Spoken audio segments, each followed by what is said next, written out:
قرآن کو سننا زیادہ اہم ہے یا اس پہ عمل کرنا زیادہ اہم ہے؟ دیکھیے اکرم بھائی، جب ہم قرآن سنیں گے نہیں، جی قرآن سمجھیں گے نہیں، تو اس پہ عمل نہیں کر پائیں گے. جی ٹھیک ہے. تو اللہ کے رسول صلی اللہ علیہ وآلہ وسلم کو قرآن کی تلاوت بھی بہت پسند تھی، اور وہ خود صاحب قرآن ہو کر قرآن سنتے بھی تھے. اور جو لوگ اچھی آواز میں قرآن پڑھتے تھے نا، ان سے بہت محبت بھی کرتے تھے. بے شک. ایک مرتبہ کا واقعہ ہے کہ اللہ کے رسول صلی اللہ علیہ وآلہ وسلم ام المومنین سیدہ عائشہ صدیقہ کا گھر میں انتظار کر رہے تھے. وہ اپنے میکے گئی ہوئی تھی. سیدنا صدیق ان کے والد تھے، وہ میکے گئی ہوئی تھی. آنے میں کچھ دیر ہوئی تو اللہ کے حبیب صلی اللہ علیہ وآلہ وسلم نے پوچھا کہ عائشہ تم تاخیر کیوں ہوئی؟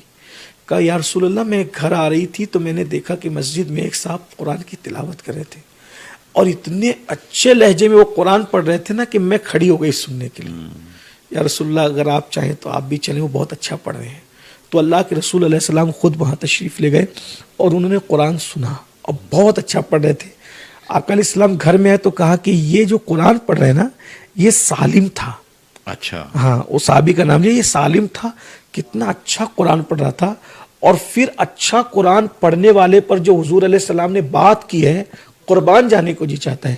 حضور علیہ السلام نے ہاتھ اٹھائے کہ اللہ تیرا شکر ہے کہ تو نے میری امت میں ایسے لوگ پیدا فرمائے جو اتنا اچھا قرآن پڑھتے ہیں. قرآن کی ایک آیت پڑھنے کے بارے میں اللہ کے رسول علیہ السلام فرماتے ہیں، جو قرآن کی صرف ایک آیت پڑھے، اللہ تبارک و تعالیٰ اس کو پہاڑ سونے کا صدقہ کرنے کا ثواب عطا فرماتا ہے.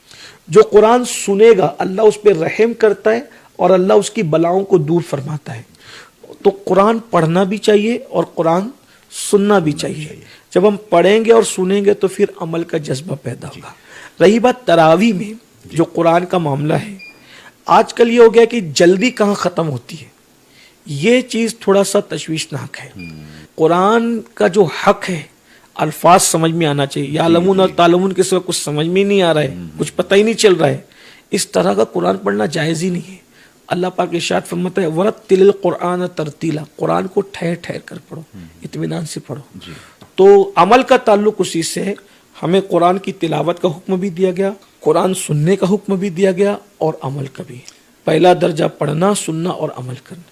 تو دوسری بات تو یہ بھی حضرت کہ بہت سارے لوگ میں نے ایسے بھی دیکھے جن کو پورا قرآن حفظ ہے، اس کا ترجمہ، ان کو ٹرانسلیشن نہیں پتا، اس کے میننگ ہی نہیں پتا ہے کہ کیا کہا جا رہا ہے ایکچوئل میں. جی ہاں، تو اس کے بارے میں آپ کیا کہنا یہ چاہیں گے؟ علم کی کمی اور نادانی ہے. قرآن کو سمجھ کر پڑھنے کا حکم دیا گیا. جی جی جی. جب آپ قرآن سمجھ کر پڑھتے ہیں، دیکھیے جب آپ عربوں میں دیکھیں گے، اہل عرب جب قرآن پڑھتے ہیں تو وہ قرآن پڑھتے ہوئے روتے ہیں. وجہ کہ ان کو سمجھ میں آ رہا ہے کہ وہ پڑھ کیا رہے ہیں. لیکن ہمارے ہاں جو قرآن